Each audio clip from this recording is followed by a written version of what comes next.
दीदी को प्रणाम, हमारी रीता दीदी, रंजना दीदी, जो भी लोग अभी हमें देख रहे हैं, सुन रहे हैं, उन सभी को मेरा प्रणाम। परम सौभाग्य मेरा है कि गुरुदेव के इस वाङ्मय का ये जो बहुत ही गूढ़ गंभीर विषय है उस पर मुझे बोलने का अवसर प्रदान हुआ है। प्रारंभ करने से पूर्व एक बार गायत्री मंत्र बोलते हुए दिव्य सत्ता से संपर्क स्थापित करने का प्रयास करती हूँ कि मैं उनके विषय के साथ न्याय कर सकूं, आप सब तक उनकी भावनाओं को पहुंचा सकूं। तो एक बार गायत्री मंत्र। ओम भूर्भुवः स्वः तत्सवितुर्वरेण्यं भर्गो देवस्य धीमहि धियो यो नः प्रचोदयात्। पुनः सभी को मेरा प्रणाम। आइए विषय की ओर बढ़ते हैं। तो जैसा कि हमारा विषय है ज्ञान और विवेक की आवश्यकता, तो गीता के अध्याय 4 का श्लोक 38 है ये।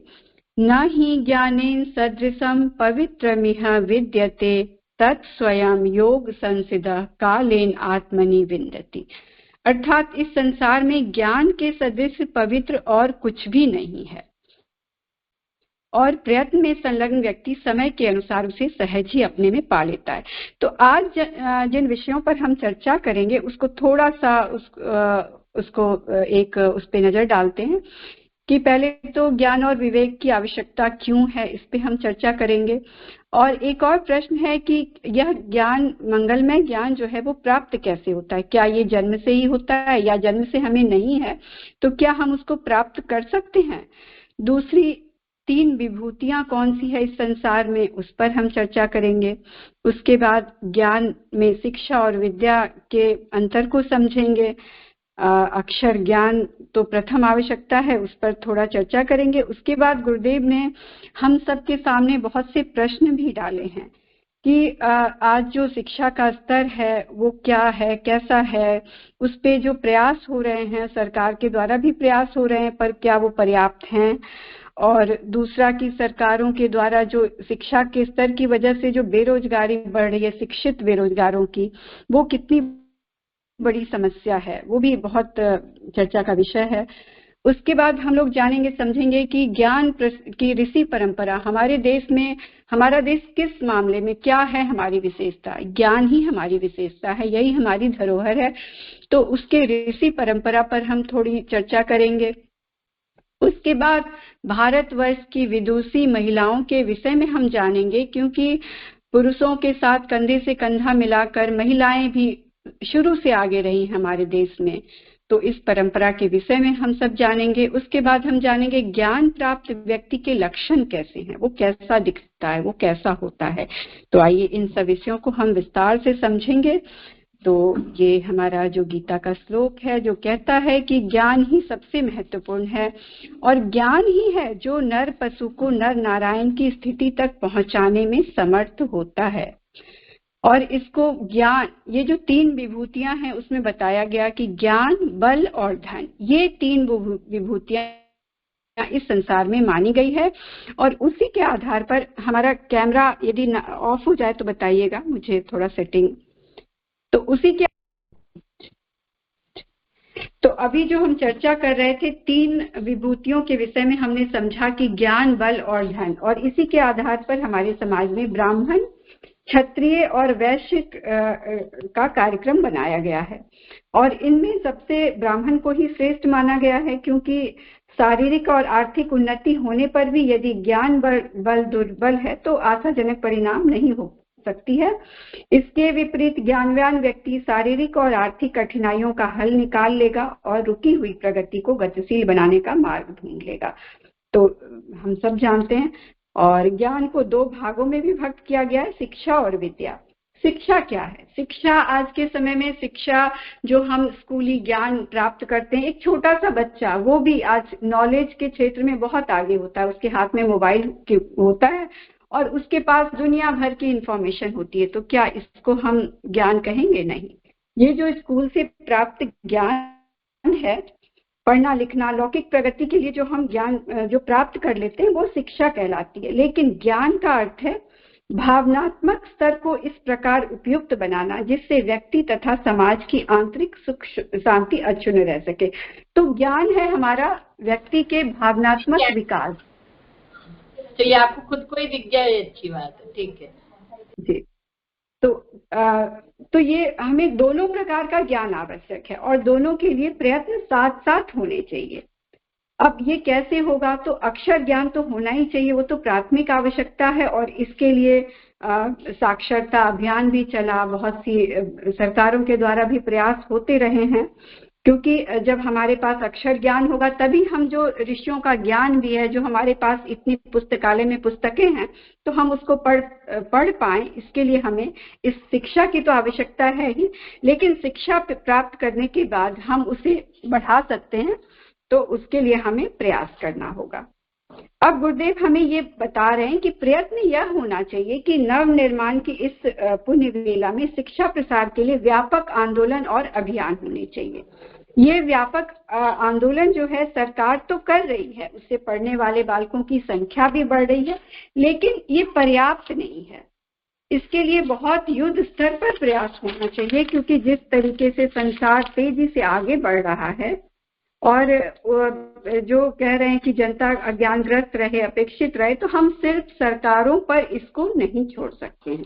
ये प्रश्न गुरुदेव हम सबके सामने रख रहे हैं और उनके लिए बहुत से प्रयास भी हो रहे हैं। और इसमें हमारा मिशन जो है गुरुवर का, गायत्री परिवार, उसके द्वारा बहुत ही देव संस्कृति विश्वविद्यालय, और उन्होंने जितनी 3200 किताबें लिखी और छोटी छोटी हर विषय पे, कोई विषय ऐसा नहीं है जिसको गुरुवर ने छोड़ा है, और हर जगह गायत्री शक्तिपीठ की स्थापना, और कोई भी जीवन का अंग ऐसा नहीं है जिसपे मनुष्य में देवत्व की स्थापना, यही उस मिशन का उद्देश्य भी है। तो ये हो रहा है, और भी कई संस्थाएं हैं वो भी प्रयास कर रही है, ये प्रयास हो ही आ रही है। गुरुदेव एक बहुत बड़ा प्रश्न हम सबके सामने रख रहे हैं कि आज जो शिक्षा हमें प्राप्त हो रहा है वो बहुत ही खतरनाक है, क्योंकि उससे क्या हो रहा है कि पढ़े लिखे शिक्षित बेरोजगारों की संख्या बढ़ रही है। और ये शिक्षित बेरोजगार कितने खतरनाक हैं वो हम सब जान सकते हैं। आए दिन हमारे देश में हम देखें तो शिक्षा संस्थाओं की कमी नहीं है, सबसे उच्च पद आईएएस जो भी आईपीएस बन के निकलते हैं, लेकिन उनका हम जीवन देख लें तो हमें सच में बहुत वेदना होगी कि क्या हम उन्हीं ऋषियों की संतान हैं, वो क्या कर रहे हैं। उनमें से चंद कुछ लोग ही हैं जो इस दिशा में कुछ प्रयास कर रहे हैं, वरना लोग आप आए दिन समाचार पत्रों में हम देखते हैं कि नोटों की गड्डी और क्या, आप सबको ये बात पता है, इस पे कोई चर्चा करने की आवश्यकता नहीं है। शिक्षा जो चिकित्सक निकल रहे हैं वो क्या कर रहे हैं, पूरे समाज में कितने % लोग हैं जो इस बात को, गुरुदेव के इस भाव को समझ रहे हैं। तो वही बता रहे हैं कि ये जो दास मनोवृत्ति है, जो पढ़े लिखे बेरोजगारों की संख्या कितनी खतरनाक है। आज आतंकवाद क्यों बढ़ा है भाई, कैसे जानते हैं वो इतना इस तरीके से जो है, वो उनके पास क्या दिमाग कम है, ब्रेन, उनकी शिक्षा कम है, लेकिन वो क्या कर रहे हैं। तो ये सारी कमी क्या है कि हमने शिक्षा तो प्राप्त कर लिया, लेकिन हमने अपनी विद्या का स्तर नहीं बढ़ाया। और ये गुरुदेव प्रश्न रख रहे हैं, उसके लिए समाधान भी, सिर्फ हम प्रश्न ही नहीं करते रह सकेंगे, हमें समाधान भी ढूंढना है, और हम सब मिलकर के इस दिशा में प्रयास कर रहे हैं।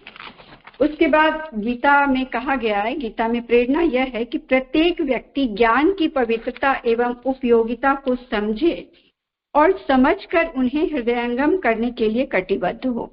गीता ज्ञान का ग्रंथ है, उसमें संसार की सर्वश्रेष्ठ वस्तु ज्ञान को ही बताया गया है, और हर भावनाशील व्यक्ति को संदेश दिया गया है कि वह अपने व्यक्तिगत ज्ञान की अभिवृद्धि के लिए तथा दूसरों को ज्ञानवान बनाने के लिए शक्ति भर प्रयत्न करे। जितने भी साधन हैं उन सबको, मानव जाति को अधिक ज्ञानवान बनाने में हमें लगा देना चाहिए।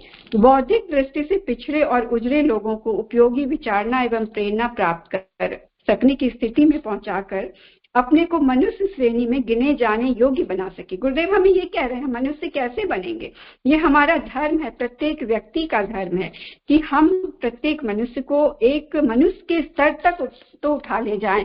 और गुरुदेव का एक वक्तव्य भी है कि मनुष्य जन्म तो सहज हो जाता है, लेकिन मनुष्यता प्राप्त करने के लिए हमें प्रयास करने पड़ते हैं। और उसके लिए हम क्या क्या कर सकते हैं, तो पुस्तकालय की स्थापना, घर घर सद्ज्ञान के का प्रयास कर सकते हैं अधिक से अधिक। उसके बाद फिर ये भी है कि आज जो पुस्तकालयों की स्थिति है, आज जो लोगों की जो रुचि है वो क्या है, मनोरंजन, विलासिता, कौतूहल की पुस्तक, पत्र पत्रिकाएं ही पढ़ती है, जिससे कि उनका किसी तरीके से विकास नहीं हो पाता है और वो मनुष्य को मनुष्यता की श्रेणी में और गिराता ही है। तो इसके लिए गीता में जो गुरुदेव जी कह रहे हैं कि पुस्तकालय खुलने चाहिए जिनमें विशुद्ध रूप से निर्माणात्मक सत्साहित्य हो और उसे शिक्षित जन तक पहुंचाने और उसकी अभिरुचि को परिमार्जित कर सकने का प्रयत्न चलता रहे। और ऐसे प्रयत्नों को गीता में क्या कहा गया, इसे बुद्धि योग कहा गया है। और इसके बारे में कहा गया है, तेसाम सतत युक्ता नाम भजताम प्रीति पूर्वकम ददामि बुद्धि योगम तम येन मामुप्यांति ते। तो निरंतर प्रीतिपूर्वक, प्रयत्न पूर्वक मुझ ईश्वर को भजने वाले लोगों को मैं बुद्धि योग की प्रेरणा देता हूँ और वे इसी के सहारे मुझे प्राप्त भी कर लेते हैं। तो ये ज्ञान का प्रचार प्रसार, ये ऐसा बहुमूल्य ये रत्न है कि जिसके सहारे हम ईश्वर को प्राप्त कर सकते हैं। और परमेश्वर जिन पर भी प्रसन्न होते हैं उन्हें वे अधिक विचारशील, सद्भावना संपन्न और ज्ञान परायण बनाते हैं तथा बुद्धि योग में संलग्न होने की प्रेरणा देते हैं। संसार में सद ज्ञान का पुण्य प्रसार उनका मुख्य क्या काम बन जाता है और ये काम हमारे देश में प्राचीन काल से ही होता रहा है। गुरुकुल चलाने, सद ग्रंथों का प्रयन करने, यज्ञ आयोजन, कथा प्रवचन इत्यादि करने में सदा से लोग अपने जान की बाजी तक लगाते रहे हैं और प्रत्येक ईश्वर के भक्त को सदा से यही करना भी पड़ा है और इसके लिए उन्हें कठिन से कठिन रास्ते को भी अपनाना पड़ा है। और इसको हम आगे समझेंगे कि किस प्रकार से लोगों ने कठिनाइयों में भी ज्ञान के का प्रचार प्रसार किया। फिर बताया जा रहा है कि विद्या ही आत्म कल्याण का एक प्रधान साधन है। गायत्री महामंत्र के द्वारा हम उस विद्या की ऋतंभरा प्रज्ञा की आराधना करते हैं। विद्यावान व्यक्ति के अब लक्षण क्या होते हैं, कैसे होते हैं? विद्यावान व्यक्ति को विवेकशील बनना पड़ता है और उसकी वृत्ति हंस की तरह निर्छीर विवेक की बन जाती है, क्योंकि इस संसार में अनगिनत प्रकार की विचारधाराएं विद्यमान हैं। लोग अनगिनत प्रकार की गतिविधियां अपनाए हैं।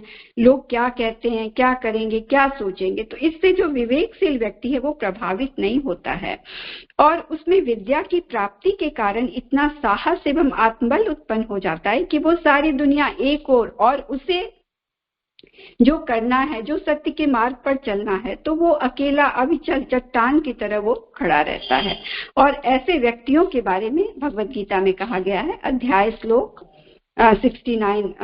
2 में 69 नंबर श्लोक में कहा गया है, या निशा सर्वभूतानां तास्यां जागति संयमी यास्यां जागति भूतानि सा निशा पश्यतो मुने। अर्थात जो सब भूतों के लिए रात है उसमें संयमी जागता है और जिसमें सब प्राणी जागते हैं वो मुनियों के लिए रात है। अर्थात इसका मतलब ये हुआ कि जो संयमी व्यक्ति है, ज्ञानवान विवेकशील व्यक्ति है, वो साधारण लोगों की परवाह नहीं करता है। उसका अपना एक राह होता है और उस पर वो चलता रहता है। आमतौर से इस दुनिया में रूढ़िवादी, अंधविश्वासी और अविवेकी ही भरे हुए हैं। जो कुछ चलता आ रहा है उसे ही चलते रहना देना चाहते हैं। उनके अंदर ना विवेक को अपनाने की हिम्मत होती है और ना आत्मबल होता है और वे भेड़िया धसान के अंग हुए जैसे तैसे गई बीती जिंदगी जीते हैं। तो वो हमें नहीं करना है, हमारा ये उद्देश्य नहीं होना चाहिए। लेकिन एक और बात है, विवेकशील व्यक्ति किसी से वो दुर्भाव और संघर्ष नहीं लेता है। उसे यदि अपने अलग रास्ते बनाने हैं तो वो शत्रुता का रास्ता नहीं अपनाता है। सच्चे ज्ञानी का स्तर और आचरण यह होता है कि वह दूसरों से प्रभावित होता नहीं है, वरन दूसरों को अपनी सत्यनिष्ठा एवं विवेकशीलता से प्रभावित करता है।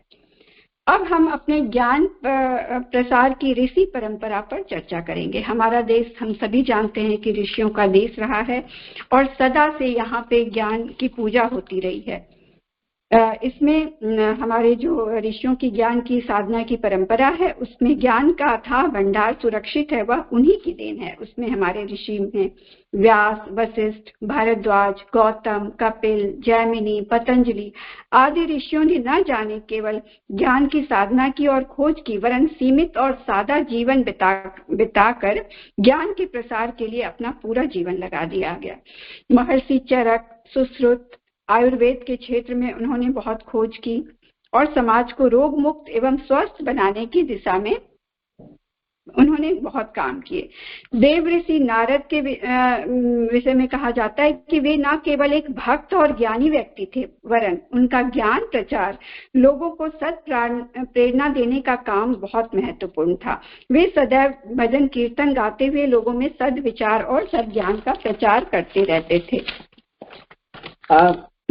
महर्षि कनाद के विषय में कहा गया है कि वे खेतों के उपेक्षित छोड़े हुए अन्न के दानों को बीनकर ही उससे अपना जीवन निर्वाह करते थे और अपना अधिकांश समय ज्ञान साधना में बिताते थे। महर्षि पीपल के वृक्ष के छोटे से फलों से जीवन निर्वाह करते थे। महर्षि सुखदेव बचपन से ही ज्ञान की खोज में निकल गए और वे सांसारिक प्रलोभन में कभी नहीं फंसे।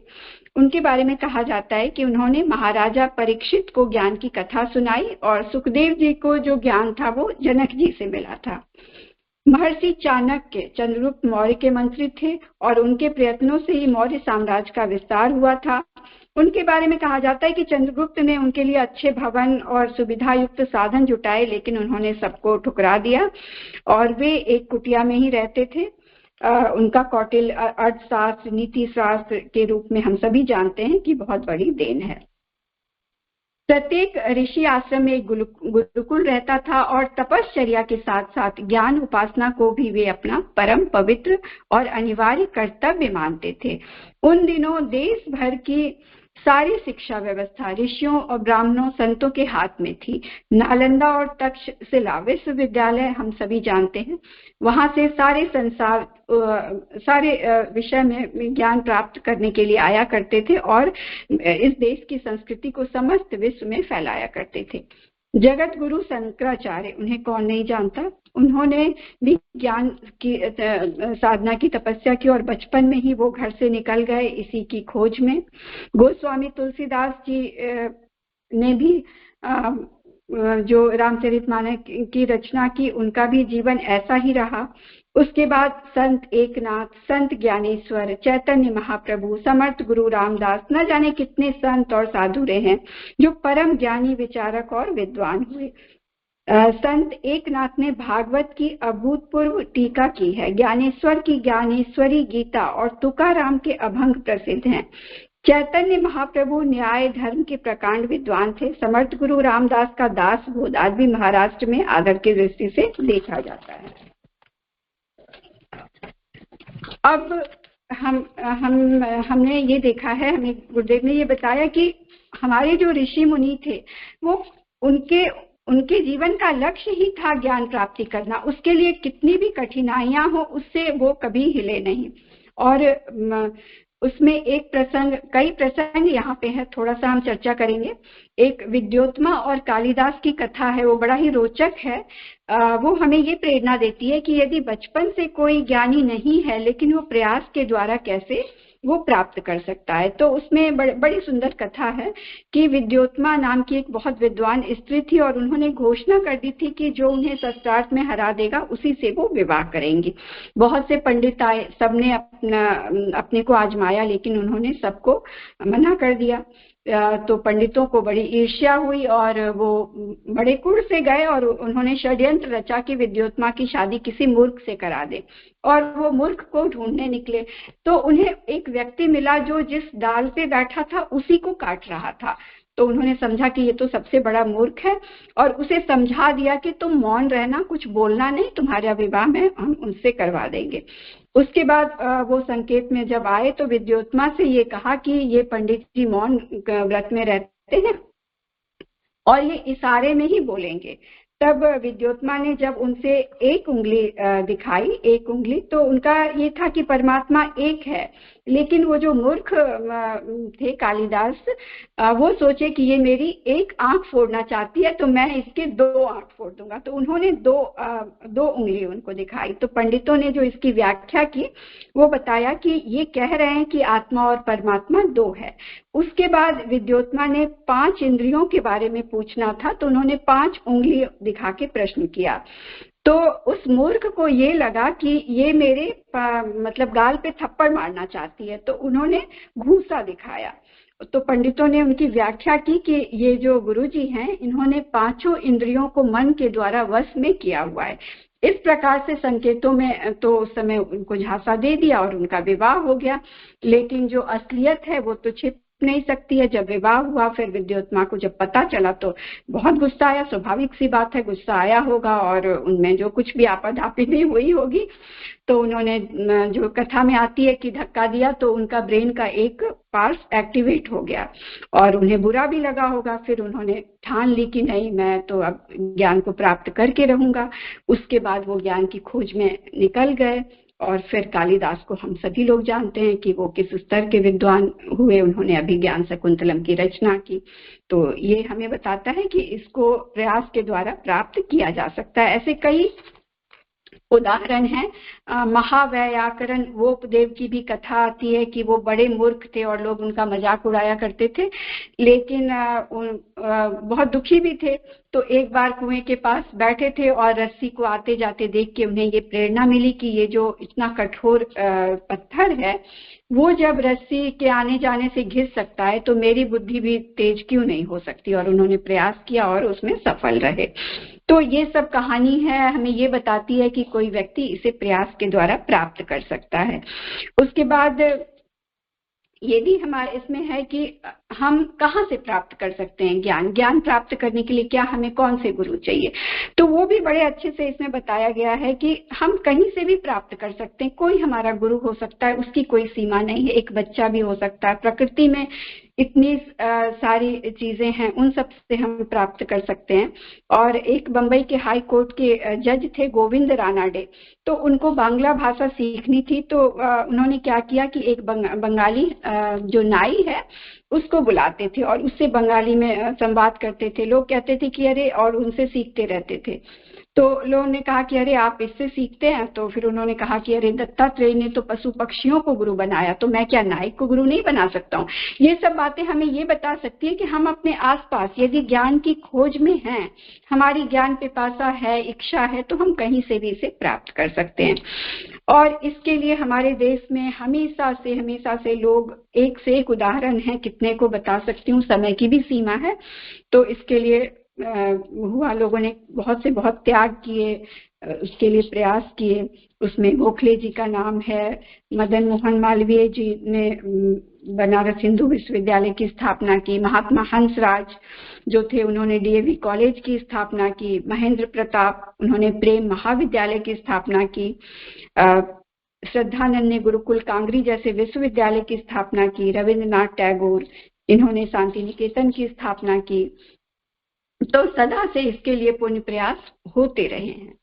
अब बताया ये भी जा रहा है कि हरि कथा का मूल्य मतलब ज्ञान दान का प्रतिफल धन के रूप में ग्रहण नहीं करना चाहिए। ये हमारे भगवत में, हमारे ग्रंथों में कहा गया है कि इसका जो पुण्य फल हमें ग्रहण नहीं करना चाहिए। तो इसके बारे में एक कथा आती है कि पद्मनाभ जो थे वो कथा कहते थे और उससे पैसे लेकर के गुजारा करते थे। लेकिन बाद में उन्हें जब ज्ञान प्राप्त हुआ तो फिर उन्होंने गुजारे के लिए लकड़हारे की जिंदगी अपनाई और कथा का जो धन आता था उसको लेना अस्वीकार कर दिया।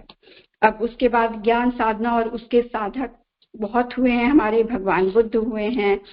अब एक दत्तात्रेय के 24 गुरु, ये कथा प्रसंग हम सबको थोड़ा सा मैं कहूंगी इसके माध्यम से ही, बहुत ही सुंदर है कि किस प्रकार से दत्तात्रेय जी ने प्रकृति से ही सीखा, प्रकृति से ही उनके गुरु से। तो बहुत ही तेजस्वी थे अवधूत दत्तात्रेय, इतना तेज उनके से दिखता था।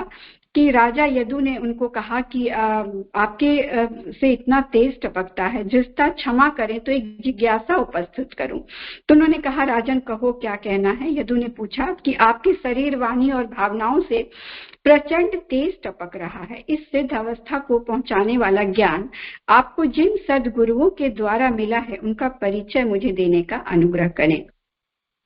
तो दत्तात्रेय जी ने कहा, राजन, सदगुरु किसी व्यक्ति विशेष को नहीं, मनुष्य के गुणग्राही दृष्टिकोण को कहते हैं। विचारशील लोग सामान्य वस्तुओं और घटनाओं से भी शिक्षा ग्रहण करते और अपने जीवन में धारण करते हैं, अतएव उनका विवेक बढ़ता है। यह विवेक ही सिद्धियों का मूल कारण है। अविवेकी लोग तो ब्रह्मा के समान गुरु को पाकर भी कुछ लाभ नहीं उठा पाते, दूसरा कोई किसी का हित साधन नहीं करता, उद्धार तो अपनी आत्मा का स्वयं ही करना पड़ता है। सो हे नरनायक, मेरे अनेक गुरु हैं, जिनसे भी मैंने ज्ञान और विवेक ग्रहण किया है, उन सभी को गुरु मानता हूँ। उनमें 24 गुरु प्रधान हैं। और उन 24 गुरुओं के बारे में जो उन्होंने बताया कि हे राजन, पृथ्वी, वायु, गगन, जल, यम, अग्नि, चंद्र, सूर्य, कबूतर, अजगर, समुद्र, पतंगा, मधुमक्खी, भौरा, हिरण, हाथी, पिंगला, वैश्या, कौवा, बालक, स्त्री, लुहार, सर्प, मकड़ी और भृंग, ये मेरे 24 गुरु हैं। और इन 24 गुरुओं के विषय में क्यों हुआ उसके बारे में उन्होंने बताया कि अचल होकर न बैठना, निरंतर गति से उन्होंने पृथ्वी को उन्होंने गुरु क्यों माना, तो धैर्य पूर्वक सहन करने वाली, लोगों द्वारा मलमूत्र त्यागने और पदाघात करने जैसी अभद्रता करने पर भी क्रोध न करने वाली, अपनी कक्षा और मर्यादा पर नियमित नियत गति से घूमने वाली पृथ्वी को मैंने गुरु माना और उससे इन सद्गुणों को सीखा है। अचल होकर न बैठना, निरंतर गतिशील रहना, संतप्तों को सांत्वना देना, गंध को वहन तो करना पर स्वयं निर्लिप्त रहना, यह विशेषता मैंने पवन में पाई और उन्हें गुरु माना। अनंत विशाल होते हुए भी अनेक ब्रह्मांडों को अपनी गोदी में भरने वाले, ऐश्वर्यवान रहते हुए भी रंच भर अभिमान न करने वाले आकाश का यह गुण मुझे बहुत प्रिय लगा और इन्हें मैंने अपना गुरु माना। सबको शुद्ध बनाना, सदा सरल तरल रहना, आतप को शीतलता में परिणत करना, वृक्ष वनस्पतियों तक को जीवन दान करना, समुद्र का पुत्र होते हुए भी घर घर आत्मदान के लिए जा पहुंचना, इतनी अनुकरणीय महानताएं जल में देखी तो उसे भी अपना गुरु माना। अभिवृत्ति पर नियंत्रण करके संतुलन स्थिर रखना, अनुपयोगी को हटा देना, मोह के बंधनों से छुड़ाना और थके हुए को अपनी गोद में विराम देने के आवश्यक कार्य में संलग्न यम को देखा तो उन्हें भी अपना गुरु बना लिया। निरंतर प्रकाशवान रहने वाली ऊष्मा को आजीवन बनाए रखने वाली, दबाव पड़ने पर भी अपनी लपटें ऊर्ध्वमुखी ही रखने वाली, बहुत प्राप्त करने पर भी संग्रह से दूर करने वाली, स्पर्श करने वाले को अपना रूप बना लेने वाली, समीप रहने वाले को भी प्रभावित करते रहने वाली अग्नि मुझे आदर्श लगी, अतः उन्हें भी गुरु बना लिया। अपने पास प्रकाश न होने पर सूर्य से याचना कर पृथ्वी को चांदनी का दान देते रहने वाला परमार्थी चंद्रमा मुझे सराहनीय लगा, लोक सेवक लगा। विपत्ति में सारी कलाएं छीन हो जाने पर भी निराश न होकर बैठना और फिर आगे बढ़ना, धैर्यवान चंद्रमा का श्रेष्ठ गुण कितना उपयोगी है, यह देखकर मैंने उसे गुरु बना लिया। नियत समय पर अपना नियत कार्य अविचल भाव से निरंतर करते रहना, स्वयं प्रकाशित होना और दूसरों को प्रकाशित करना, सूर्य का यह सद्गुण इसी योग्य था कि उन्हें गुरु मान लिया। पेड़ के नीचे बिछे हुए जाल में पड़े दाने देखकर लालची कबूतर आलसवश अन्यत्र न गया और उतावली में बिना कुछ सोचे विचारे ललचा गया और जाल में फंसकर अपने प्राण गवा बैठे। यह देखकर मुझे ज्ञान उपजा कि लोभ से, अविवेक से पतन होता है और यह मूल्यवान शिक्षा कबूतर से मिली तो वो भी मेरा गुरु है। शीत ऋतु में अंग जकड़ जाने, वर्षा के कारण मार्ग अवरुद्ध रहने के कारण भूखा अजगर मिट्टी खाकर काम चला रहा था और धैर्य पूर्वक दुर्दिन को सहन कर रहा था। उसकी इस सहनशीलता ने मुझे अपना उसे अपना गुरु मानने को विवश कर दिया। नदियों द्वारा निरंतर असीम जल की प्राप्ति होते रहने पर भी अपनी मर्यादा से आगे न बढ़ने वाला, रत्न राशि के भंडागारों को अधिपति होने पर भी न इतराने वाला, स्वयं खारा होने पर भी बादलों को मधुर जल दान करते रहने वाला समुद्र भी मेरा गुरु है। लक्ष्य की प्राप्ति के लिए प्राणों की परवाह न कर अग्रसर होने वाला पतंगा जब दीपक की लौ पर जलने लगा तो आदर्श के प्रति उसकी अविचल निष्ठा ने मुझे बहुत प्रभावित किया और मैंने उसे भी अपना गुरु बना लिया। पुष्पों का मधुर रस संचय करके दूसरों के लिए समर्पण करने की जीवन साधना में लगी हुई मक्खी संसार को सिखा रही थी कि मनुष्य स्वार्थी नहीं परमार्थी बने। मैंने उसका संदेश सुना और शिष्य भाव से ग्रहण कर लिया। राग में आसक्त भौरा अपना जीवन मरण न सोचकर कमल पुष्प पर बैठा। रात हाथी ने वह फूल खाया तो भौरा मृत्यु को प्राप्त हुआ। राग में आसक्त प्राणी किस प्रकार प्राण गवाता है, यह शिक्षा मैंने गुरु भौरा से सीखा और गांठ बांध ली। कामातुर हाथी मायावी हथनियों द्वारा प्रपंच में फंसकर बंधन में बांध दिया गया और फिर आजीवन त्रास भोगता रहा। यह देखकर मैंने वासना के दुष्परिणामों को समझा और उस विवेक की प्राणी को भी अपना गुरु माना। कानों के विषय में आसक्त मृग को बधिकों द्वारा पकड़े जाते और जिह्वा की लोलुप मछली को मछुए के जाल में तरपते देखा तो सोचा कि इंद्रिय लिप्सा के आकर्षण में जीव का कितना बड़ा अहित होता है। इससे बचे रहना ही बुद्धिमानी है और इस प्रकार मृग भी मेरा गुरु बना। पिंगला वेश्या जब तक युवा रही तब तक उसके अनेक ग्राहक रहे। वृद्ध होते ही सब साथ छोड़ गए। रोग और दारिद्र्य ने उसे घेर लिया। लोक निंदा और परलोक में दुर्गति देखकर मैंने सोचा कि समय चूक जाने पर पछताना ही शेष रहता है और यह दुखियारी पिंगला, इसे भी मैंने अपना गुरु बनाया। काक पक्षी किसी पर विश्वास न करके धूर्तता की नीति अपनाकर सदा घाटे में रहता है और तिरस्कार मिलता है अभक्ष खाकर संतोष करता है। यह देखकर मुझे ज्ञान हुआ कि धूर्तता करना और स्वार्थपरता की नीति कितनी हानिकारक है। राग द्वेष चिंता लोभ क्रोध आदि दुर्गुण से रहित जीवन कितना कोमल सौम्य और सुंदर लगता है कि सुखी शांत रहता है। उसका प्रत्यक्ष दर्शन मुझे अबोध बालक में हुआ और वैसे ही बनने की प्रेरणा मिली। एक स्त्री को चूड़ी पहने धान कूट रही थी, आपस में खनकती थी तो उसने उतार कर एक ही कर ली। इस दृश्य को देखकर मैंने सोचा कि अनेक कामनाओं के रहते मन में संघर्ष उठते हैं। एक ही लक्ष्य हो तो सारे उद्वेग शांत हो जाएंगे और जिस स्त्री से यह प्रेरणा मिली उसे भी अपना गुरु मान लिया। लोहार अपनी भट्टी में लोहे के टूटे फूटे टुकड़े गर्म करके हथौड़े की चोट से औजार बना रहा था। उसे देखकर मुझे यह प्रेरणा मिली कि निरुपयोगी और कठोर प्रतीत होने वाले मनुष्य भी यदि अपने को तपाने और चोट सहने के लिए तैयारी कर सके तो उपयोगी बन सकता है। सर्प दूसरों को त्रास देता है और उत्तर में सब ओर से त्रास पाता है और दुर्बुद्धिग्रस्त प्राणी सर्प के समान है। ये मुझे सर्प से शिक्षा मिली। मकड़ी अपने पेट से रस निकालकर उसे जाल बुन रही थी और जब चाहती उसे मुंह में समेटकर फिर पेट में निगल लेती। मुझे सूझा कि अपनी दुनिया में हर मनुष्य अपनी भावनाओं के अनुरूप ही गढ़ता है और यदि चाहे तो पुराने को समेटकर पेट में रख लेना और नया वातावरण बना लेना भी उसके लिए संभव और सरल हो सकता है। यह मकड़ी से सीखा और उसे भी अपना गुरु बना लिया। भृंग कीड़ा झिंगुर को पकड़कर लाया और अपनी गुनगुनाहट से प्रभावित कर इस दृश्य को देखकर मैंने सोचा कि एकाग्रता और तन्मयता की अर्चना के द्वारा मनुष्य अपनी शारीरिक और मानसिक कायाकल्प कर डालने में भी सफल हो सकता है। इस प्रकार यह भी मेरा गुरु हुआ। यह कार्य अपने गुण ग्राहक विवेक बुद्धि के बिना संभव नहीं हो सकता, इसलिए सर्वप्रथम गुरु विवेक है, उसके पश्चात अन्य सब ज्ञान प्राप्ति का आधार है। इस प्रकार से दत्तात्रेय जी के जीवन से हम यह सीख सकते हैं कि हमें गुरु के खोजने के लिए भटकने की आवश्यकता नहीं है। हमारे आसपास ही हमारे सभी हैं, यदि हम थोड़ा सजग हों तो हमें ज्ञान की प्राप्ति हो सकती है। अब हम क्योंकि समय की मर्यादा है तो मैं बहुत सारे प्रसंग को छोड़ रही हूँ, इसमें बहुत सी कथा कहानियां भी दी हुई है। अब थोड़ा सा हम चर्चा करेंगे हमारे देश की विदुषी महिलाओं के विषय में। हमारा देश सदा से महिलाएं भी इस क्षेत्र में बहुत आगे रही हैं और एक से एक विदुषी महिलाएं जो पुरुषों से भी आगे इस क्षेत्र में थी, वे ब्रह्मवादिनी महिलाएं हमारे वेदों में, उन सब के बारे में है। मंडन मिश्र से शंकराचार्य जैसे उद्भट विद्वान से मंडन मिश्र हार गए थे। तब उनकी पत्नी जो थी भारती देवी, उन्होंने उन्हें शस्त्रार्थ में हराया था। संस्कृत के विद्वानों में लीलावती का नाम बहुत आता है। गणित शास्त्र की वह प्रकांड विद्वान थी। लीलावती गणित नामक उनकी पुस्तक प्रसिद्ध है।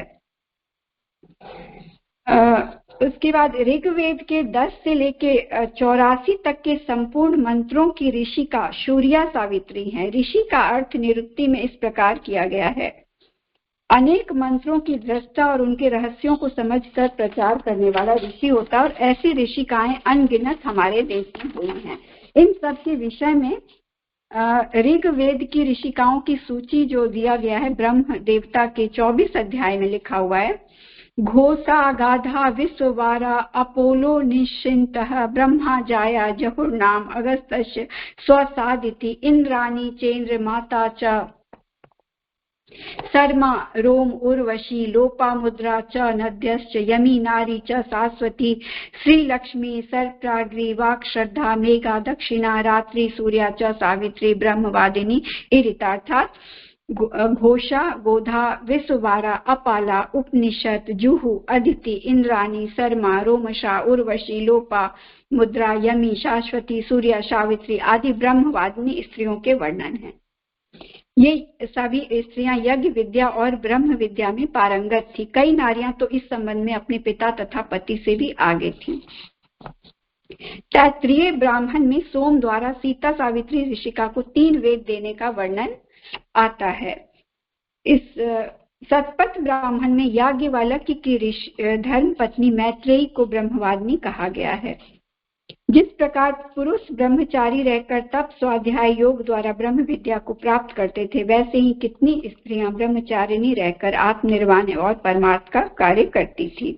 पूर्व काल में अनेक सुप्रसिद्ध ब्रह्मचारिणियां हुई हैं। इसमें भारद्वाज की श्रुतावती नामक कन्या थी जो ब्रह्मचारिणी थी। कुमारी के साथ साथ ब्रह्मचारिणी शब्द लगाने का तात्पर्य यह है कि यह अविवाहित और वेद अध्ययन करने वाली थी।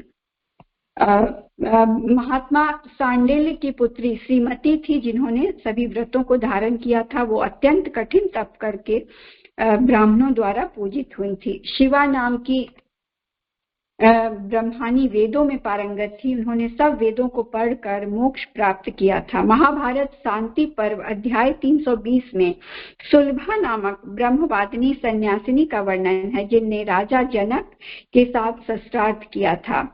इसी श्लोक 82 में सुलभा ने अपना परिचय देते हुए कहा है: प्रधानो नाम राज ऋषि व्यक्तम ते श्रोतमागत कुले तस्य समुत्पन्ना सुलभा नाम विद्यमामा सा हम तस्मिन् कुले जाता भर्त्यति माद्यते विनोता मोक्ष धर्मेषु धराम्ये मुनि व्रतम।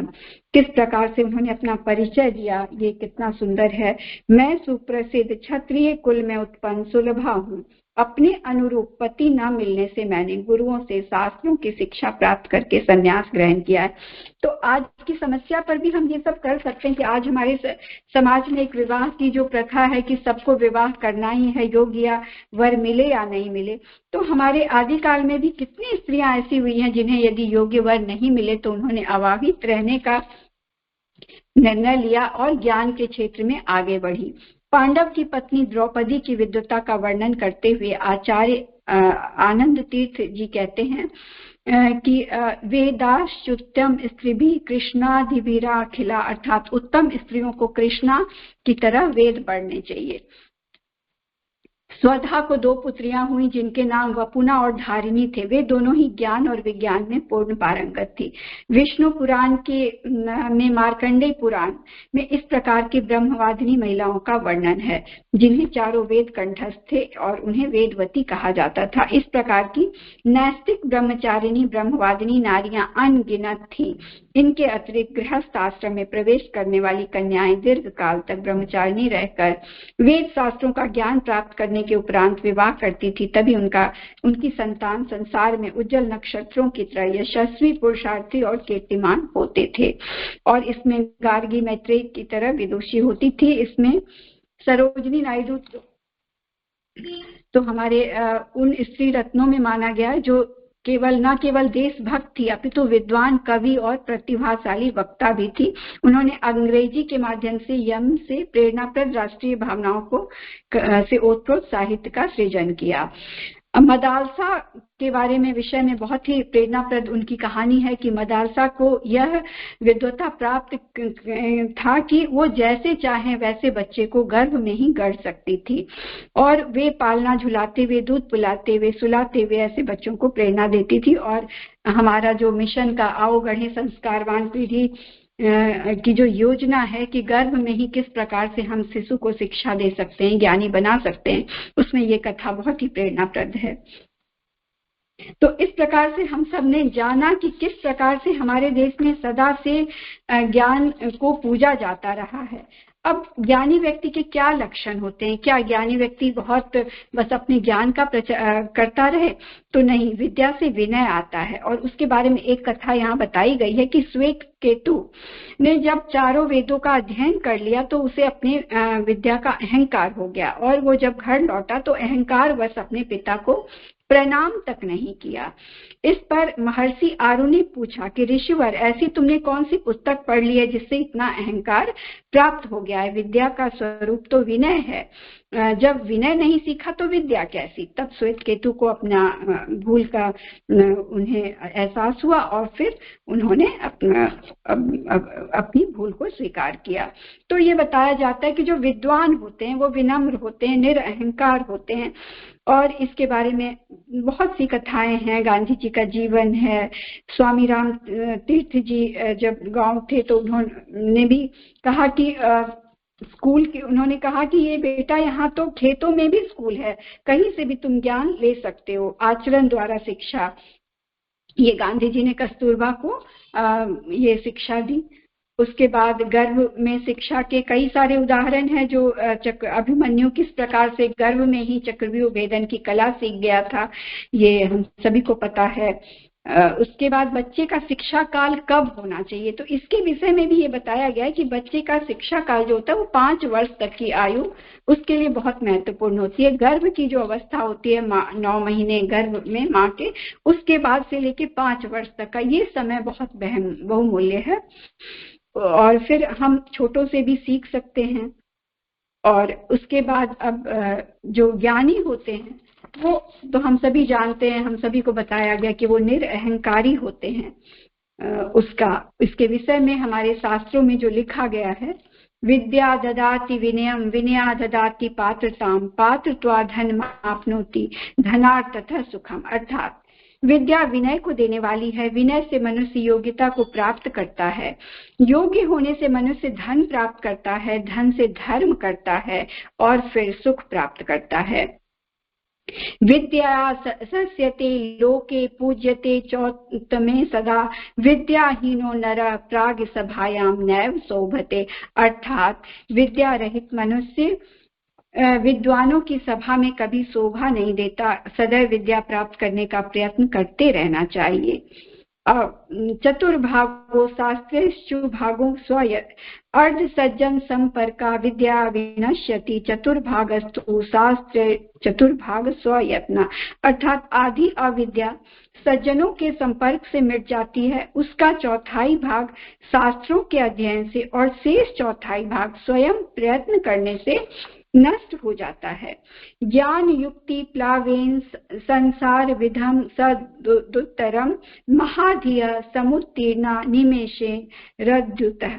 इस संसार रूपी समुद्र को बुद्धिमान लोग ज्ञान रूपी नौका पर सवार होकर बड़ी आसानी से पार कर लेते हैं।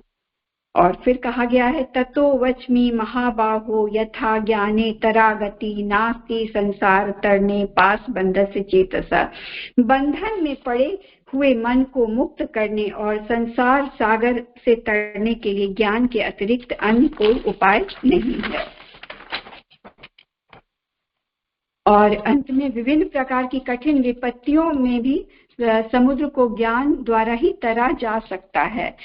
विद्या नाम नरस्य रूपम अधिकम प्रच्छन्न गुप्तम धनम विद्या भोग करी यश सुख करी विद्या गुरु नाम गुरु विद्या बंधु जनो विदेश गमने विद्या परम दैवतम विद्या राजसु पूजिता न तू धनम विद्या विहीन पशु, अर्थात विद्या से रहित मनुष्य पशु के समान है। अब अंत में ये 4 चौपाई के साथ मैं अपनी वाणी को विराम दूंगी। सरस्वती के भंडार की बड़ी अपूरब बात, ज्यों ज्यों खर्चे त्यों त्यों बढ़े, विनय खर्चे घटी जात। विद्या पढ़ही विनय करही तजही वृथा अभिमान, चल ही सतकुला चरण पर ते नर अति सुजान, जनमत ही पावे नहीं भली बुरी को बात, बूझत बूझत पाइए ज्यों ज्यों समुझत जात, आडंबर तज कीजिए गुण संग्रह चित चाय। तो आइए हम सब इस ज्ञान के मार्ग पर आगे बढ़े। हम सबको बहुत ही गुरुदेव के माध्यम से ये प्रज्ञान भी प्राप्त हुआ कि किस प्रकार से हम अपने इस ज्ञान के भंडार को बढ़ा सकते हैं। तो आप सभी का धन्यवाद, आप सभी ने मुझे सुना। जो कुछ भी रह गया होगा उसके लिए मैं क्षमा प्रार्थी हूँ। बहुत बहुत धन्यवाद। प्रणाम सभी।